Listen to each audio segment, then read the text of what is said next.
I wanted to share with you 3 reasons why Pilates is great for runners and tell you a little bit more about what it can do.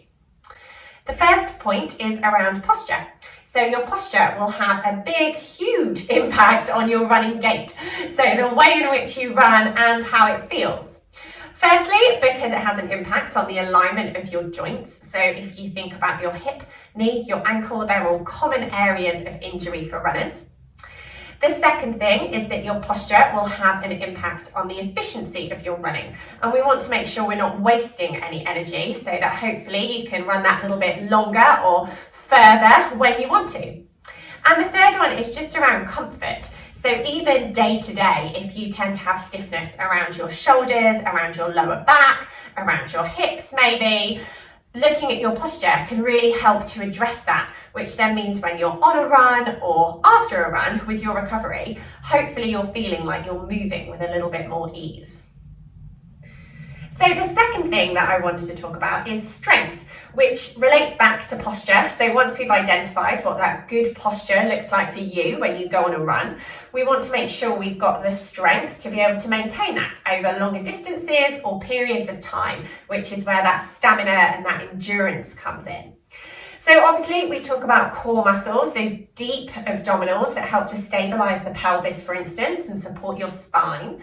We talk about those muscles all around the hip, so not just quads and hamstrings, not just glutes as a general. We look at our 3 different glutes, different fibers that we've got that we need to strengthen to make sure that we're capable of moving freely in all directions, not just forward when we go on a run. And also that strength in some of those really small muscles that keep us standing tall, really small but really important, that quite often we forget about if we're thinking just about squats and lunges and some of those more common exercises.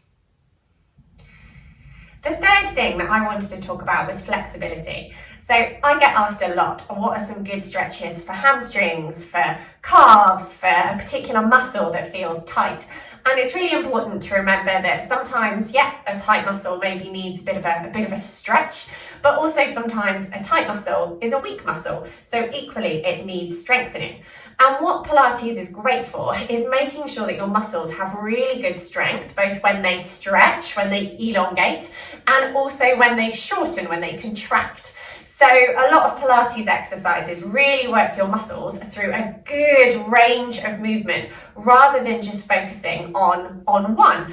So if you think about running, it's quite a repetitive activity, step after step after step. So our muscles are working in a very similar way over a very long period of time. So actually trying to make sure we've got strength when our muscles work for a different movement or in an opposite direction is really, really important too. So we look at flexibility exercises in Pilates that are about releasing any tension or any tightness. They are about having a good stretch, but they're also about making sure our muscles are really strong and really resilient when doing those movements so that we're more resilient to injuries at the end of the day.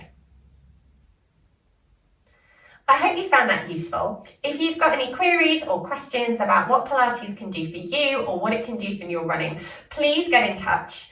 You can obviously come and join a class if you would like, or a social run, and we can have a chat then, or you can just pop me a message and I'll get back to you as soon as I can. Hope to see you soon.